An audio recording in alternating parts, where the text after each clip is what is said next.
Now, as gunshots echo across the wind-swept, snow-covered reaches of the wild Northwest, the challenge of the Yukon. It's Yukon King, swiftest and strongest lead dog of the Northwest, blazing the trail for Sergeant Preston of the Northwest Mounted Police in his relentless pursuit of lawbreakers. Run, King! Run, you husky! Gold discovered in the Yukon. A stampede to the Klondike in the wild race for riches. Back to the days of the gold rush. Bringing you the adventures of Sergeant Preston and his wonder dog Yukon King as they meet the challenge of the Yukon.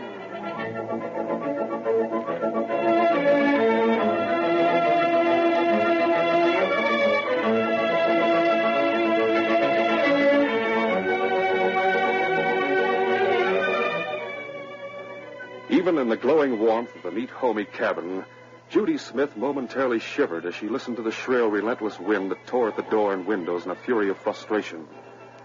Yet for Judy and for her young husband, Dr. Harvey Smith, the beauty of the Yukon Territory not only held a certain fascination, but also offered a haven of refuge that had brought them peace of mind since they had arrived at Selkirk and moved into the cabin on the outskirts of the Raucous settlement. Judy's attitude of tremulous listening gave way to smiling expectancy as she heard the stamping of feet outside the door. Harvey, darling, you must be just about frozen. Let me help you remove your parka. Thanks, Judy. I'll get you a bowl of nice hot soup right away. No thanks. But, Harvey, I know you're cold. And a bowl of hot soup. I said I don't want it. Isn't that enough? Why, Harvey. I'm sorry I lost my temper, honey. Well, I guess I'm pretty tired. Harvey, tell me something. Tell you what, Judy? Something's wrong, isn't it? Oh, now, honey, don't go worrying about me. I'll be all right. You know, I've been worried about old Pete's condition. Now, wait, Harvey. I know you better than you think. And I've seen you this way before. Now, what's the trouble? Oh, it's this infernal wind and cold and snow and ice. I'm getting fed up with it. No, Harvey, you know that isn't it at all. Why, only yesterday you spoke of how wonderful it was up here. No, there's something else, dear. And I have an idea what it is. Well, what do you mean? I mean that the look in your face can be because of only one thing. He has come to Selkirk. Now, listen here, Judy, I might as well tell you that you're right. He has come here. Arrived this morning. Oh, Harvey. Why? Why can't he let me alone? I thought we'd be free of him up here in the far north. Then just when I begin to feel free again, I see him. Watching. Wait. I know, Harvey, but you can't let him affect you this way. Don't you realize that's exactly what he wants? Yes, I know that. Harvey, darling, we've got to face it. You can't be running away forever. You must overcome your fear of Karl Struger. Believe me, Judy, I've tried, but it's no use.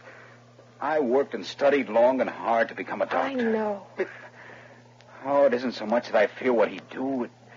It's the effect on my nerves. I need steady nerves, a steady hand in my work. Of course you do. But ever since Karl Struger swore if you ever operated again, he'd kill you, you've let him hound us from one town to the other. All the way from San Francisco to the Yukon. Oh, you don't have to tell me. I know all that. Let's sit down calmly and talk it over, Harvey. Talk won't do any good. But you must face the facts. Karl Struger is a professional gambler, and he can go into any town and make a living. Sure, I know all that. But you can't. You're a doctor, and a good one. But you have to become established in one place to make a living. And here in Selkirk is your chance. You know it's a growing settlement. The only doctor for miles around is old Dr. Mason. And he's leaving for California next month when the thaw comes. It's no use, Judy. With Struger in town, I'd be... He's to blame for what happened in San Francisco, not you. I know. When he first called me to attend his wife, I told him an operation for appendicitis was necessary immediately. Yes, but he refused to let you operate until it was too late, didn't he? That's right.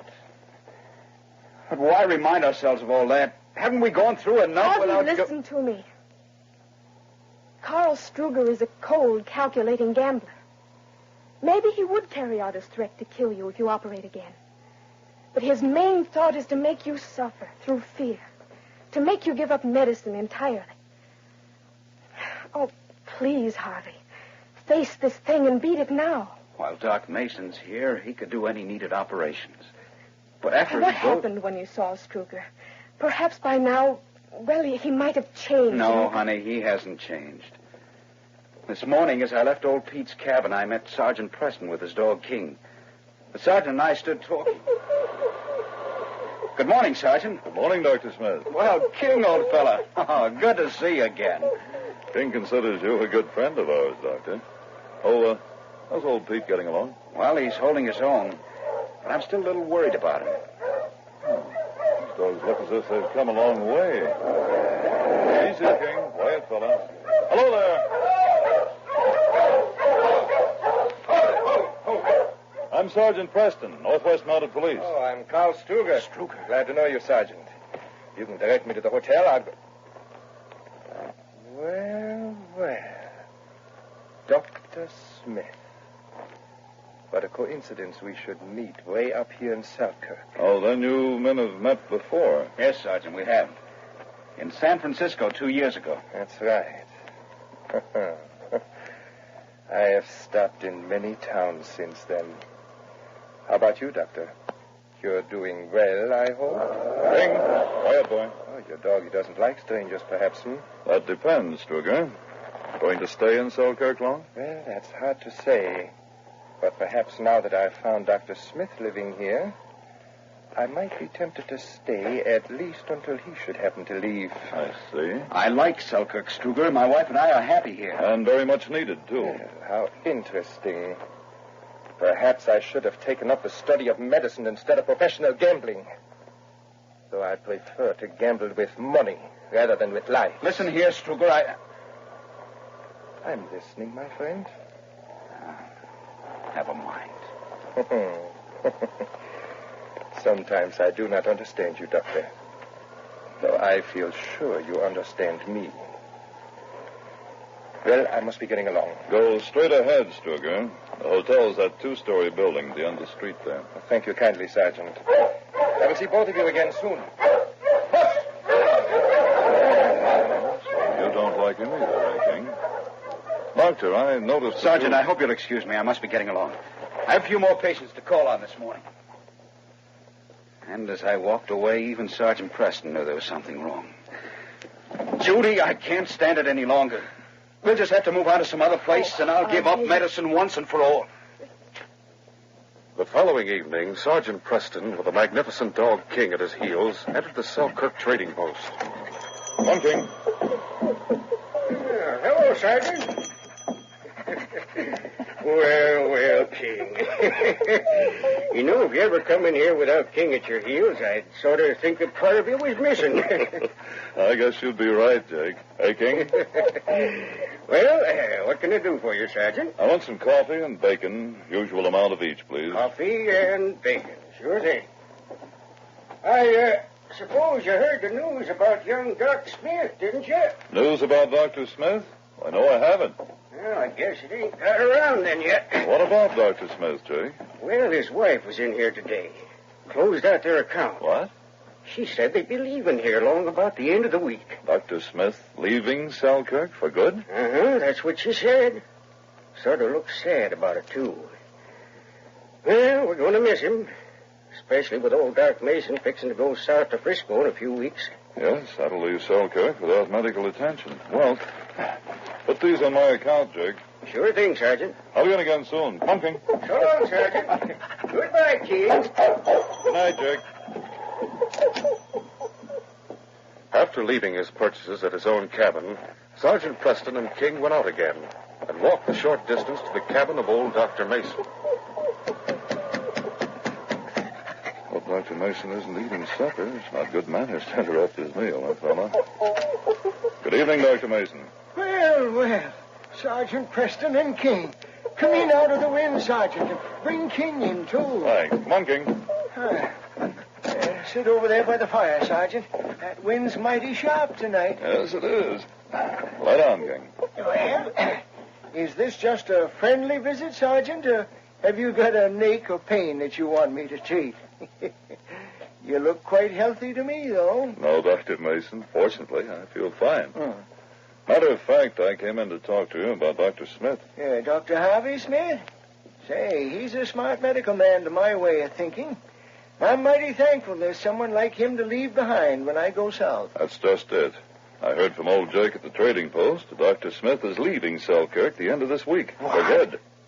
Leaving Selkirk? But he told me just last week that he likes it up here, and so does his wife. Well, I suppose he's beginning to realize that he can do better in a larger place. In some big city in the States, maybe. Maybe. But I don't believe that's his reason for leaving. You don't, Sergeant?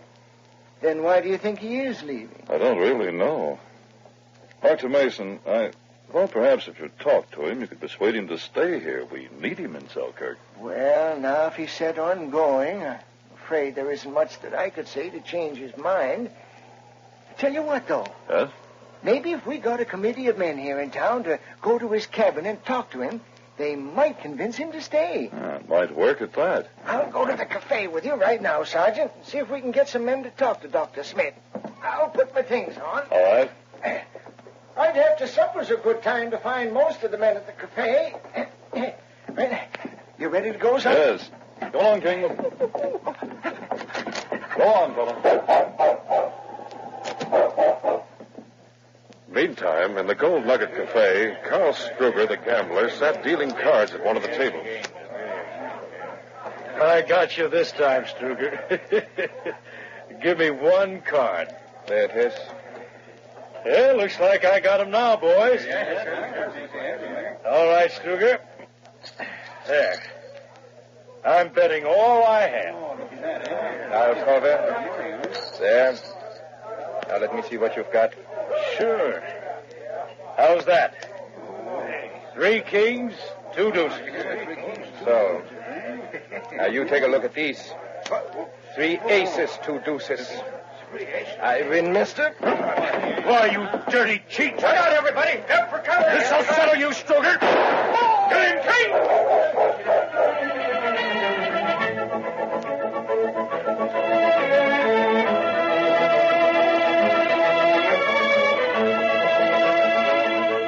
We'll continue our story in just a moment.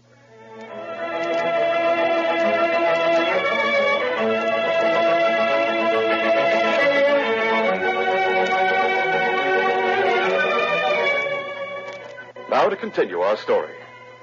As Dr. Mason and Sergeant Preston entered the Gold Nugget Cafe, one of the prospectors who had just lost everything he owned, Carl Struger, pulled his gun and shot wildly.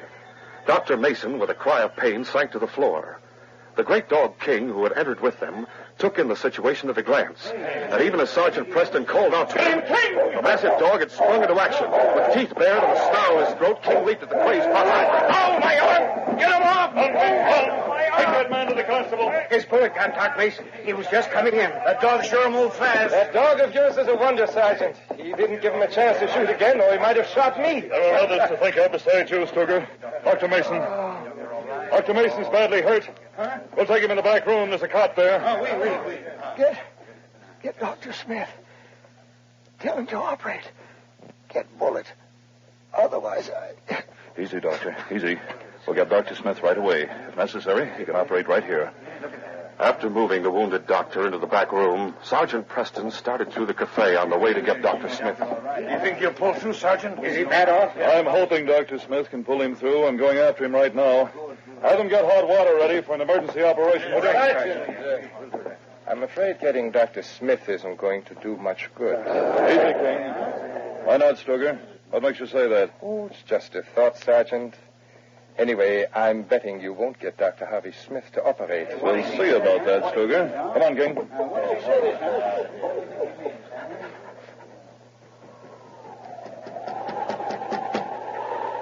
There's something about that man, Struger, I don't like. Yes, what is it? Oh, Sergeant Preston, come in. Wait here, King.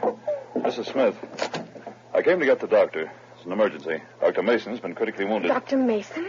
Oh, no. What's that you say, Sergeant? Oh, get into a park and come to the cafe, Doctor. Did you say Dr. Mason was hurt? I'll get your things, Harvey. Bring all your instruments with you. You may have to operate right away. Operate? But, Sergeant, Your park and your medical kit.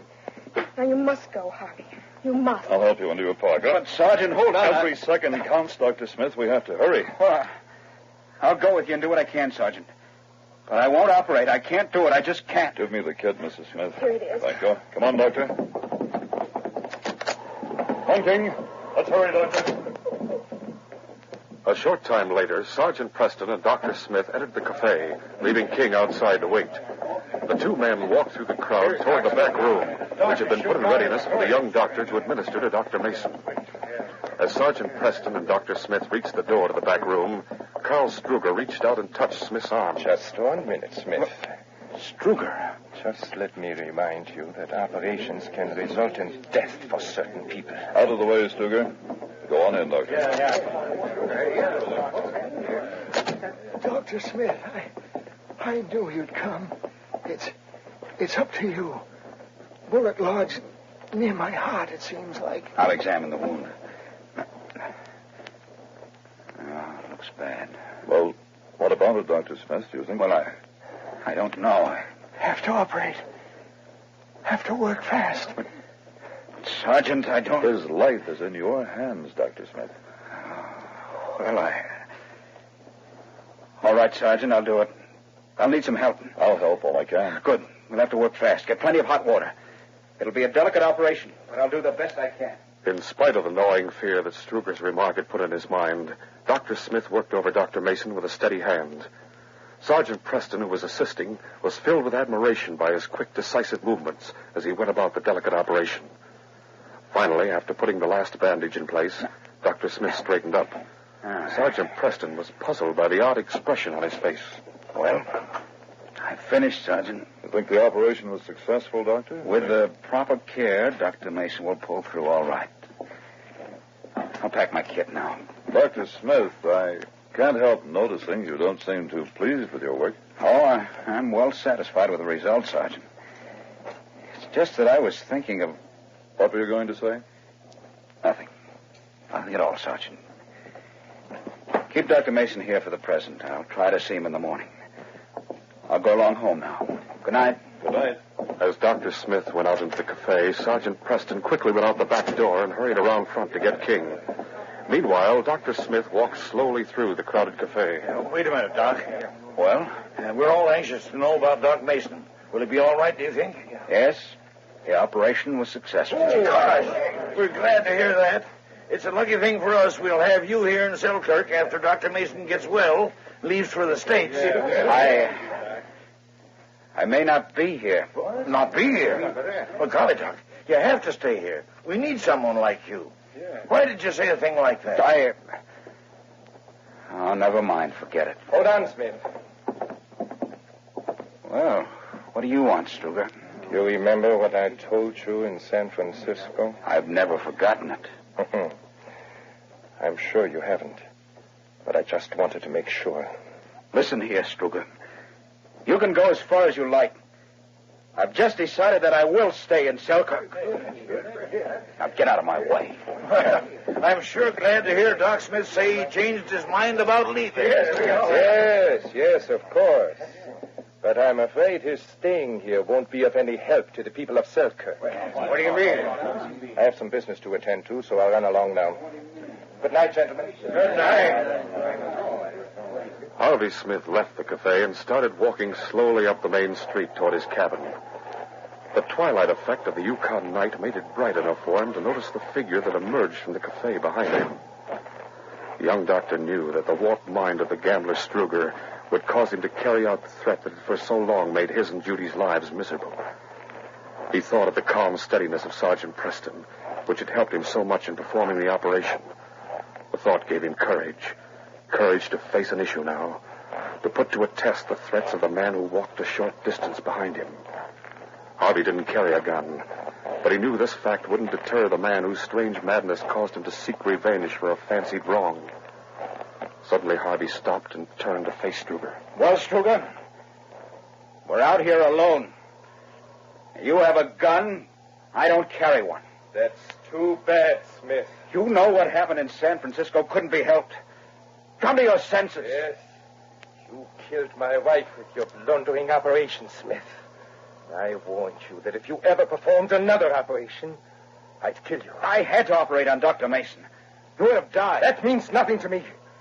The fact that you performed an operation, thus... Now, wait a minute. I've enjoyed following you from place to place, Smith.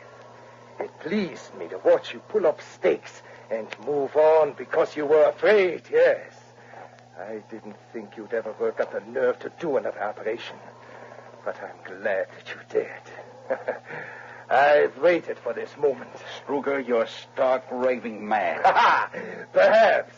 But I'm enjoying this moment while you wait for the bullet that'll finish you off. A murderer can't escape the law here in the Yukon, Struger. When I tell him that I followed you because you killed my wife, the law won't deal too strictly with me. All right, then. Shoot me if you're going to. I can't stand this any longer. Yes, of course. Here's the bullet I've carried just for you, Dr. Smith. King, coming along in the shadows between the buildings just ahead of his master, saw Struger as he slowly raised his gun and aimed it at Dr. Smith. King knew that death sprang from a pointed gun. He saw the menacing gesture of the man whom he disliked so much. The great dog, without waiting for an order from Sergeant Preston, streaked across the hard-packed snow and with a deep-throated growl, leaped across. Don't take it off! Let go! Get him off! The impact of King's attack had thrown Struger to the ground. The intelligent dog had grabbed the man's gun arm, and seeing that Struger still held the gun in his hand, King vigorously renewed his attack in an effort to make Struger drop the weapon. He'll kill me! Get him off! Hold on, King. Hold on. At the sound of his master's voice, King, trained to obey immediately, released his hold on Struger's arm and stood back snarling. The great dog sensed what Preston couldn't see, that there was still danger. As Sergeant Preston approached, Struger quickly raised up on his arm, leveled his gun at King. I'll kill that dog and you too, Smith! Oh, you want? No, Michael! Sorry, King. I thought he dropped his gun before, boy. You and King have saved my life, Sergeant. Struger was about to... Yes, I know. I expected him to follow you. That dog, if it hadn't been for him... All right. He's fainted. Let's get him to your cabin, Doctor. He's not badly hurt. Right. Followed by King, Sergeant Preston and Dr. Smith carried Struger to Smith's nearby cabin. After putting him on a cot, the young doctor set to work, and working swiftly and expertly, soon finished attending to Carl Struger's wound. The last bandage had just been fastened into place when Struger opened his eyes. What? For a moment, he stared at the faces bending over him. Then, trying to rise, he spoke weakly but savagely. You think that I will believe you saved my life by attending me, Smith? I know my wound was not serious. If you think... Take it easy, Struger. Harvey fixed your wound because it needed immediate attention, Mr. No. Struger. No, it would have been all right without his interference. He thought I'd forget. But let me up. Say it, King. You're too weak to get up yet, Struger. Yes. Yes, but soon I will be better. Yes, thanks to Dr. Smith, who fixed your wound. He thought by operating, making me think that he saved my life, he could get me to give up my intention. Well, he's wrong. He killed my wife back in San Francisco with a blundering operation. Your wound wasn't serious, Struger, but without quick medical attention, it might have been. Yes, and it was the same with Mrs. Struger that time. If she had had an operation when my husband wanted to do it, she would He's have... to blame for her death. That's not true. Just a minute, Doctor. Struger, I've heard the story from Mrs. Smith. If you hadn't been so stubborn and pig-headed at the time, an immediate operation on your wife would probably have saved her life. No. It was you who was to blame for what happened to her. You waited until it was too late before you'd allow an operation. You were to blame, and it's time you came to your senses. I don't know what to say. I was sort of out of my head all this time, I guess. She meant a lot to me. I know that, Struger. When you finally let me operate, I did my best. But you waited too long. Well, I'm sorry, Dr. Smith, for the way I've acted. It was a madness I couldn't control. Let's forget it, shall we, Struger? Oh, thank you.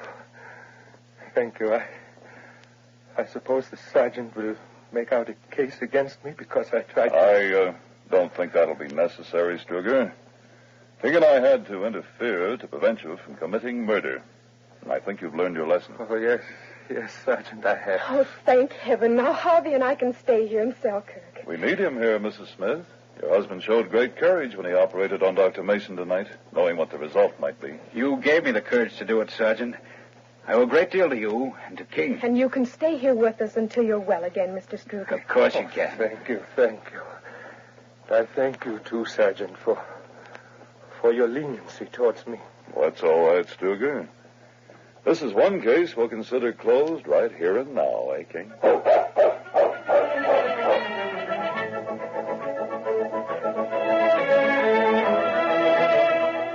These radio dramas are created and produced by George W. Trendle, directed by Fred Flowerday, and supervised by Charles D. Livingston. The part of Sergeant Preston is played by Paul Sutton. This is J. Michael wishing you goodbye, good luck, and good health. So long.